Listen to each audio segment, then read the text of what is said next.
كەچۈرۈش كۈچلۈكلەرنىڭ خىسلىتىدۇر. ئاپتورى مۇھەممەد يۈسۈپ.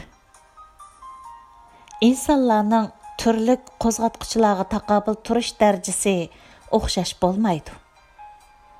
Ba'zilar oddiy ishlar uchunmi nodonlik qilib qo'ydi, ba'zilar bo'lsa o'zining o'tkir tafakkuri, isil axloqi bilan o'zini tutib olishni biladi va turli qiyinchiliklar ustidan g'alaba qiladi. Odam kamolatga yetgan sari ko'ngli ko'ksi keng bo'ladi, apuchan bo'ladi. Kishilarning o'zrisini qabul qiladi, xatoliklarni kechirdi. Tentakdan biri uningga azob agili to'sa, u xuddi yo'lda o'ynayotgan sabiy bolalarning o'ziga tosh atqiniga qaragan paylasubga o'xshash. Egiz cho'qidan pastga boqadi. Ko'ngilning kayni kirgan chog'da g'azab ba'zilarni sarong bo'lish darajasiga ilib bordi. Hatto o'zlarini qon to'kmagicha oqlanmaydigan darajada haqoratga uchraganligini his qiladi. Ammo u axloq fazilatlarning qo'rg'onlari ichiga yoshiringan bo'lsa, bunchalik holga yetib qolmaydi. Başqalarını keçirə oladigan inson rostli kuchlik va irodalik insondir.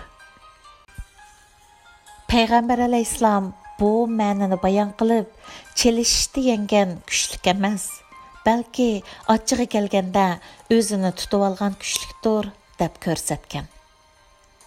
Kechirish va afu qilish ko'nglimizni rohatlantiradigan, bizni beoromlikdan va alamdan ozod qiladigan bir xislatdir.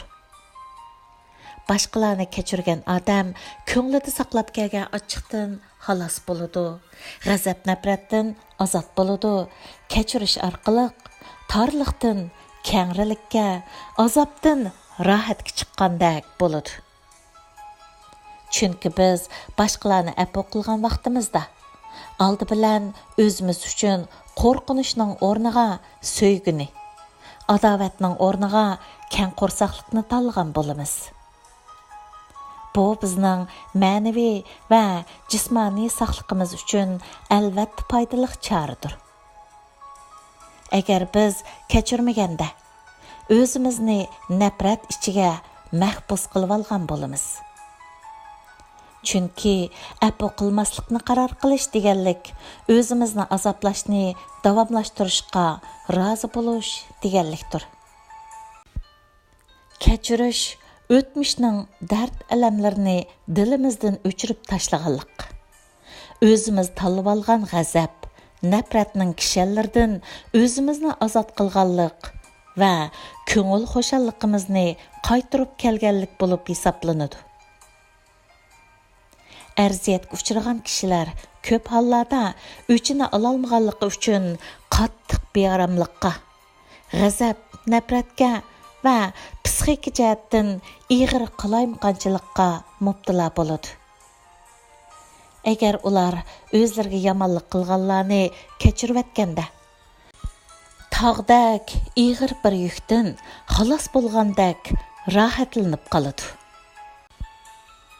Kechirishning foydasi avval o'zimizga bo'ladi. Chunki biz kechirish orqali ruhimizning soplig'ini, ko'nglimizning aromini qaytarib kelgan va beoromlikdan qutulgan bo'lamiz. Siz g'azab nafratga ko'milib turib, hargizmo o'zingizni baxtli his qila olmaysiz va ko'nglingizni xush tuta olmaysiz.